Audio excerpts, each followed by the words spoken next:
ಯುಪಿಎಸ್ಸಿಯಲ್ಲಿ ಸಾಧಕ ಡಾಕ್ಟರ್ ವರುಣ್ ಗೌಡಗೆ ಅಭಿನಂದನಾ ಕಾರ್ಯಕ್ರಮ.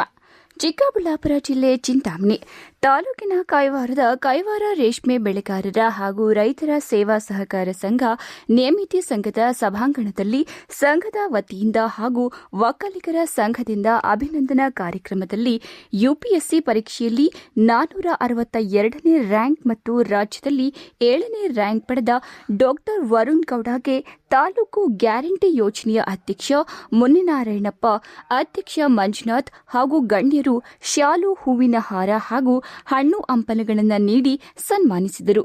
ಕೈವಾರ ರೇಷ್ಮೆ ಬೆಳೆಗಾರರ ಹಾಗೂ ರೈತರ ಸೇವಾ ಸಹಕಾರ ಸಂಘ ನೇಮಿತಿ ಅಧ್ಯಕ್ಷ ಮಂಜುನಾಥ್ ರೆಡ್ಡಿ ಮಾತನಾಡಿ, ಡಾಕ್ಟರ್ ವರುಣ್ ಕುಮಾರ್ ಅವರ ಸಾಧನೆ ತಾಲೂಕಿಗೆ ಮಾತ್ರವಲ್ಲದೆ ಅವಿಭಜಿತ ಕೋಲಾರ ಜಿಲ್ಲೆಗೆ ಸಲ್ಲುತ್ತದೆ.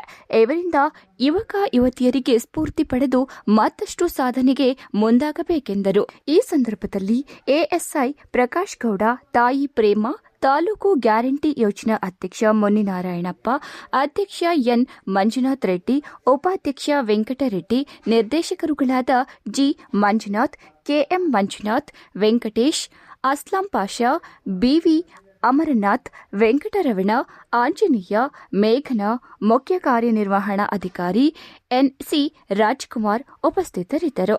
Venkatesh M, SBM news, Chintamani.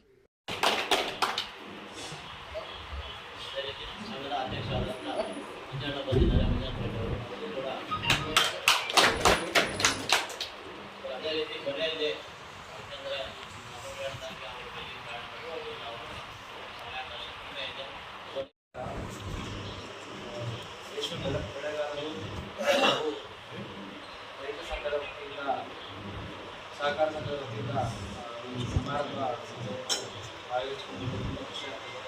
ಅವರೆಲ್ಲ ಮುಖಂಡರಿಗೂ ಅಧ್ಯಕ್ಷರಿಗೂ ಧನ್ಯವಾದ ತಿಳಿಸಿರುತ್ತೇನೆ. ಈ ಒಂದು ಕಾರ್ಯಕ್ರಮ ಭಾಳ ಖುಷಿ ಆಗ್ತದೆ. ನಮ್ಮ ದೇಶದಲ್ಲಿ ಯಾರೋ ಒಬ್ಬರು ಮಾತನಾಡ್ತಾರೆ ರೈತರ ಯಾಕಂದರೆ ಅವರು ಪಡೋಷ್ಟು ಕಷ್ಟ ಯಾರು ಅಷ್ಟು ಪಡೋಕ್ಕಾಗಲ್ಲ. ಎಷ್ಟೇ ಕಷ್ಟ ಇದ್ದರೂ ಅವರು ಎಲ್ಲ ಜನರಿಗೂ ಅವರು ಒಳ್ಳೇದು ಮಾಡಬೇಕು, ದೇಶಕ್ಕೆ ಅವರು ಬೆಟ್ಟದಾಗ್ತಿರ್ತಾರೆ. ಸೊ ಅಂಥವ್ರಿಂದ ನಮಗೆ ಅಭಿನಂದನಾ ಕಾರ್ಯಕ್ರಮ ಮಾಡಿಸುವಂಥದ್ದು ನಮಗೆ ತುಂಬ ಖುಷಿ ಆಗ್ತದೆ. ಅದೇ ರೀತಿ ಇಲ್ಲೇ ಯಾವುದೇ ಆಡಳಿತದಲ್ಲಿ ಯಾವುದೇ ದೇಶಕ್ಕೆ ಹೋದರೂ ನಾನು ನಮ್ಮ ರೈತರು ಅವರಿಗೆ ಇಷ್ಟ ಆಗುತ್ತೋ ಅಷ್ಟು ಸಹಾಯ ನಾನು ಮಾಡ್ತೀನಿ. ಯಾಕಂದರೆ ನಾನು ಒಬ್ಬ ರೈತ ಕುಟುಂಬದಿಂದ ಬಂದವನು. ನಮ್ಮ ಅಜ್ಜಿ ತಾತ, ನಮ್ಮ ಎಲ್ಲ ಸಂಬಂಧಿಕರು ರೈತ ಭೂಮಿಯನ್ನು ಕಾಪಾಡೋದು ಮಾಡ್ತಾ ಇರೋದು. ಸೊ ಇದರಿಂದ ನಾನು ಎಲ್ಲ ರೈತರಿಗೂ ಅದರಿಂದ ಏನಾಗೋದಷ್ಟು ಸಹಾಯ ಮಾಡ್ತೀನಿ ಅಂತ ನಾನು ಆಶ್ವಾಸನೆ ನೀಡ್ತಾ ಇದ್ದೀನಿ. ಅದೇ ರೀತಿ ಇವತ್ತು ಕೈವಾರದಲ್ಲಿ ಎಲ್ಲರ ಇದ್ದೀರ ಇವೆಲ್ಲ ಹೇಳೋದಂದ್ರೆ ನಾನು ಮಕ್ಕಳ ಕಷ್ಟಪಟ್ಟು ಇಷ್ಟವಂತವಾಗಿ ಕೃಷಿ ಮಾಡಬೇಕಂತ ಎಲ್ಲ ವರ್ಗದವ್ರನ್ನ ಸೇರಿಸ್ಕೊಂಡು ಕೃಷಿ ಮಾಡ್ತಿದ್ದಾರೆ.